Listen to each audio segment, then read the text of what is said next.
नमस्ते है यहाँहरूलाई। हेर्नुहोस् न आउँदा आउँदै रातै पर्यो।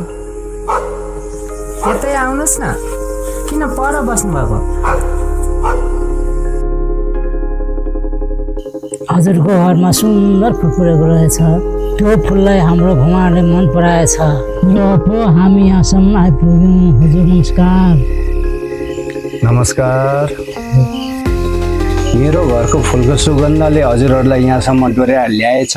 यसमा नि म खुसी नै छु।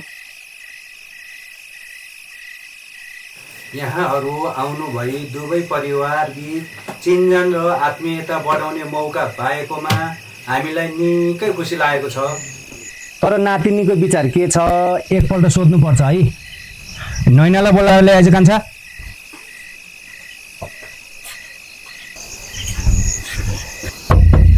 दिदी बाहिर काजी साहबले बोलाउनु भएको छ। आउँदिन म। यति चाँडै किन बे गर्ने?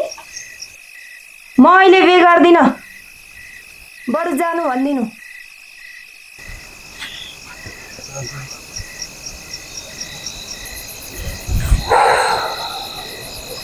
माफ गर्नु होला, मान सम्मान गरेर आइदिनु भएकोमा। हाम्रो सन्तानको भविष्य र सुखद जीवनका लागि यहाँहरूको प्रस्ताव पाउँदा हामी पनि खुसी भएका छौँ। तर मेरो नातिनीको चाहना बुझेर हजुरहरूलाई तिथिमिथि तोकेर अहिलेको यो सम्बन्धलाई कुटुम्बमा परिणत गर्न चाहन्छु। अहिलेलाई यति नै बाचा भयो मेरो।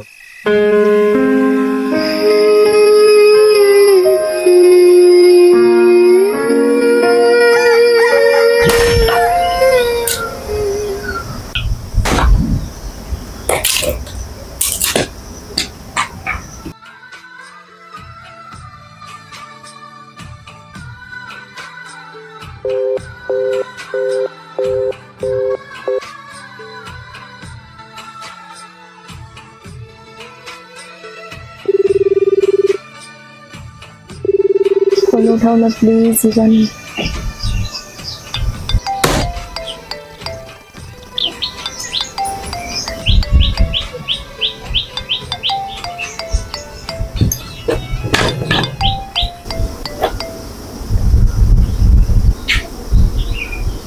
हेलो। म सक्दिनँ, मेरो घरमा बिहेको कुरा चलिरहेको छ। बाजेले अन्तै बिहे गरिदिन्छु भनेर वचन दिइसक्नु भएको छ। के रे?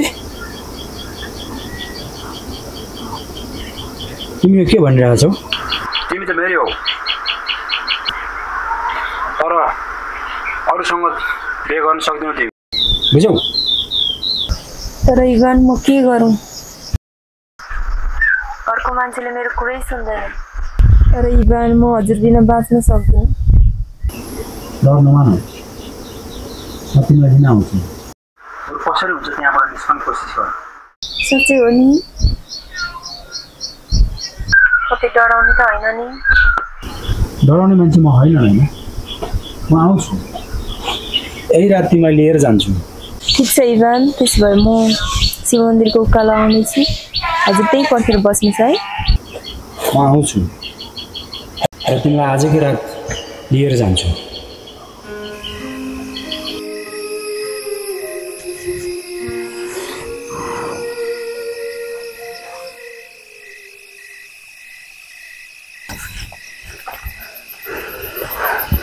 बाटोमा केही गाह्रो त भएन नि? नै भएन। ल जाउँ, त्यसो भए ढिलो भइसक्यो।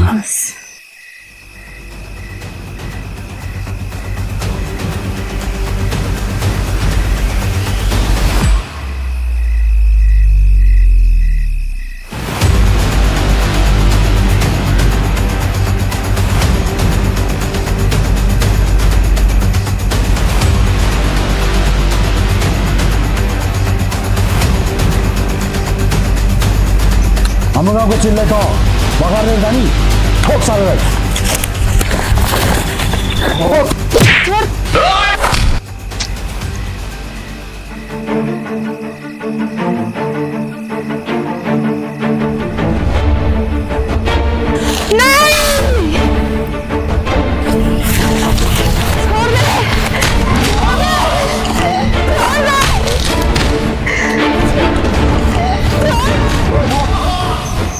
यो पटकलाई त बाँचिस्।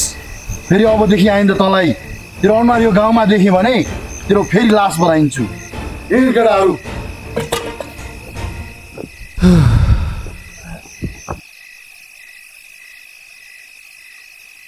तँलाई लाज शरम छैन?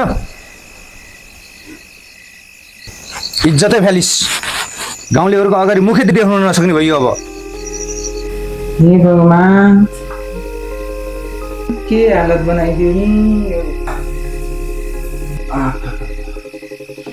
यस्तै त हो जिन्दगी। माया गर्ने कुटा खानु सामान्य कुरा हो। म इभनलाई माया गर्छु। के माया गरेको तपाईँ मैले भनेको थिएँ नि दुर्गेको सन्तानलाई नछुनु भनेर। चुला तँलाई वचन दिइसकेछ हामीले। दुर्गो गाउँकै सर्प उसको टाउकोमा खुट्टा राख्दा कस्तो हालत हुन्छ थाहा छ तपाईँ?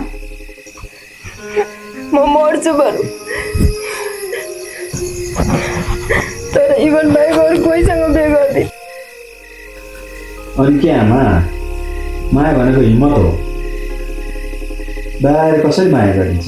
ए छोरा, तेरो बाबा पनि सानै छँदा तिनी काकीहरूको आँखा लागेर एक्सिडेन्टमा पर्नु भएर हामीलाई छाडेर जानुभयो।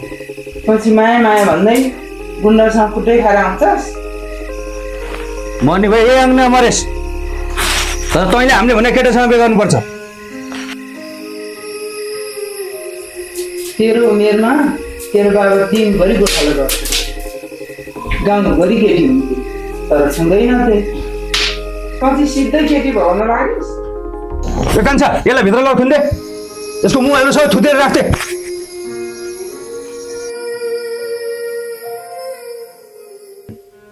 माया त गरिन्छ तर आमाको माया हरायो भने संसारै बिग्रिन्छ।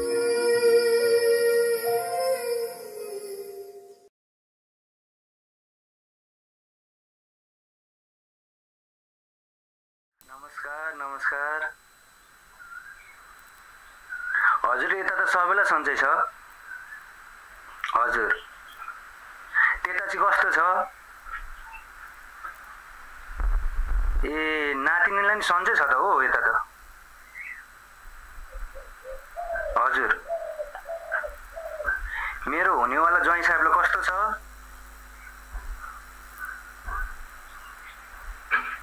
ए हजुर हजुर। हजुरहरूले चिन्तै नगर्नुहोस् न। मेरी नातिनीले मैले भनेको सबै कुरा मान्छन्। हजुर त्यो गाउँलेहरूको कुरा भनेको त त्यो समाजको कुरा भनेको त त्यो कुरा काट्ने मात्रै त हो नि। हजुर बरु यो गुच्छे मेलाको दिन पारेर यसो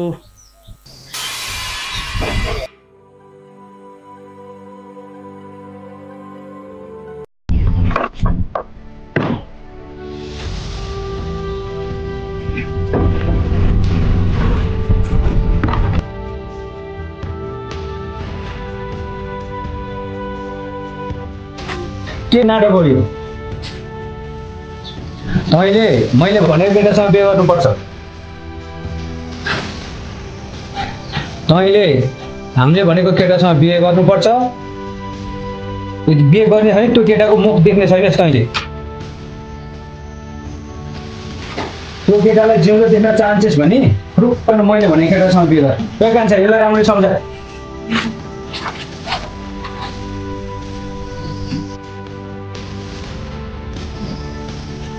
फेरि तपाईँले किन यस्तो गरिरहनु भएको?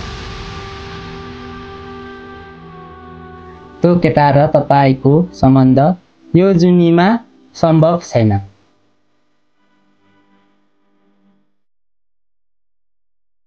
यही आउँदो 7 गते गुच्छे मेलाको दिन हजुरको बिहे हुने कुरो भएको छ। यदि त्यो केटालाई खुसी देख्न चाहनुहुन्छ भने बाजेले भनेको केटासँग बिहा गर्नु।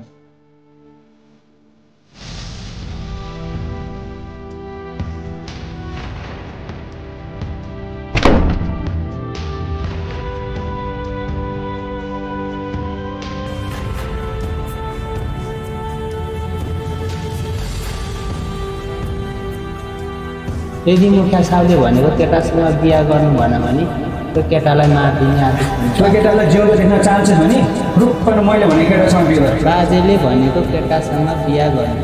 तैँले मैले भनेको केटासँग बिहा गर्नुपर्छ। तैँले हामीले भनेको केटासँग बिहा गर्नुपर्छ। यदि गरिनस् भने त्यो केटा मुख देख्ने छैनस् नि तैँले।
हेलो हेलो, कसलाई कल गर्नुभएको?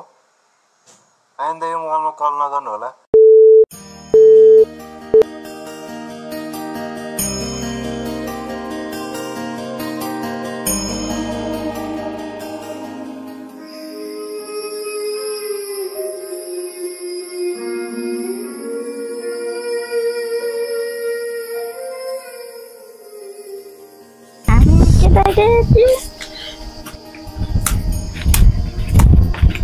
युनिका, यहाँ उठा एकछिन।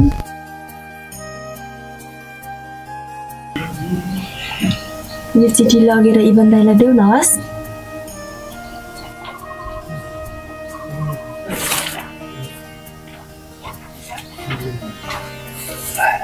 यो चाहिँ तिमी राख हस्।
Thank you.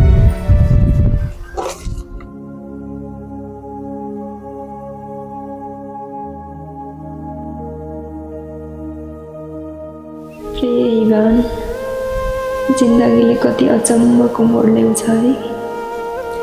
तिमीसँग भेट हुँदा लागेको थिएन तिमी मेरो मनको यति गहिरो कुनामा बस्छौ भनेर। तिम्रो हाँसो, तिम्रो न्यानो बोली अनि तिम्रो साथले मेरो जीवनभर सम्झन लायकका यादहरू छाडिदिएको छ। हामी सँगै बिताएका ती पलहरू, ती पागलपन, ससाना झगडा अनि तिम्रो रिसाउँदो मुहार हरेक कुरा आज जल्दी सम्झिरहेको छु।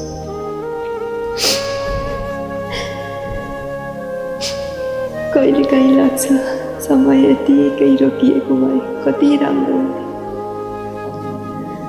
म तिमीलाई कति माया गर्छु भन्ने कुरा तिमीलाई बताउन सकिनँ। सायद तिमीले पनि बुझ्यौ होला, तर आज यो चिठी मार्फत भनिरहेको छु। म तिमीलाई हिजो पनि माया गर्थेँ, आज पनि गर्छु र भोलि पनि गरिरहन्छु।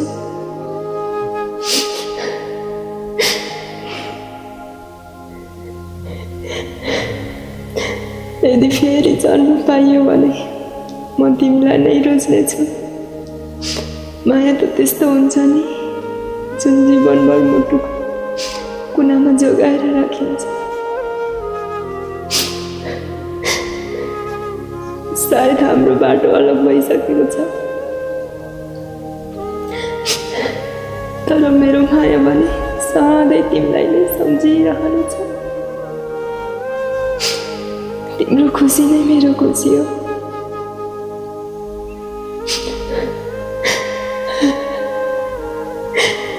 जहाँ रहोस् जसँग रहोस् सधैँ खुसी रहने।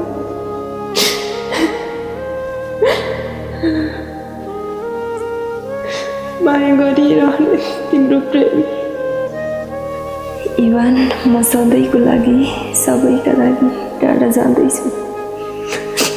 तिमी बाहेक मेरो कुरा बुझ्ने अरू कुनै छ र मेरो इवान।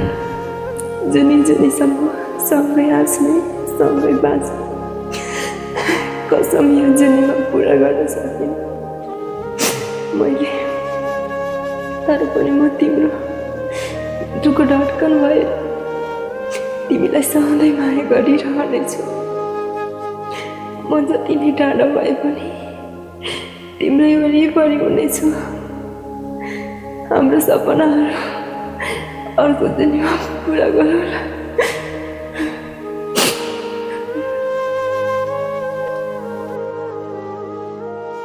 के छ अवस्था काजी बिरामी?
Ready, 1, 2, 3, go.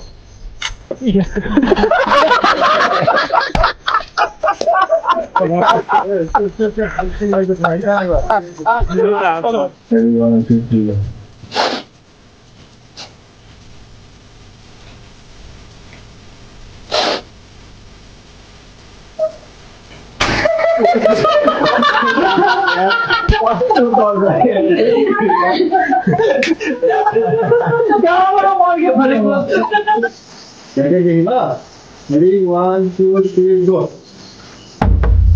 दिदी बाहिर मुखिया साहबले बोलाउनु भएको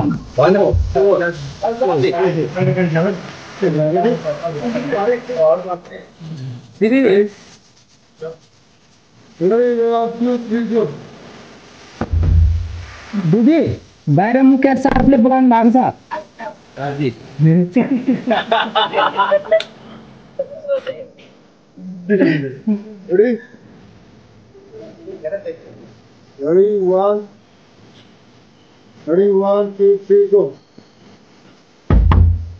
दिदी बाहिर मुखिया साहब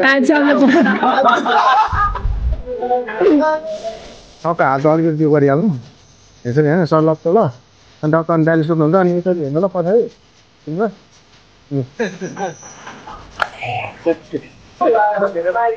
माग्न आउँदा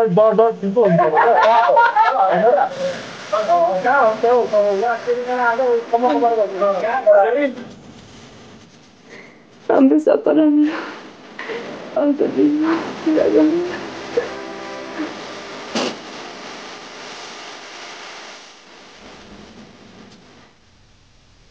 सक्यो